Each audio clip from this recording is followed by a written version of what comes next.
Cennet kıyıdan baktı, aşık olsun, yaşlar baktı olsun. Sağ ol bakım. Bugün dostlar Bakıt Yolu restoranında sağlanamız seri bile.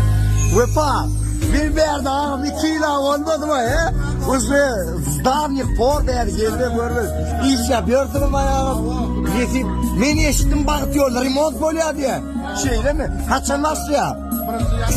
Ha yanma. Mart, aprel işi ya. Ağam işe uğra olsun. Спасибо. Soylu işe ama. Sağ ol ağam.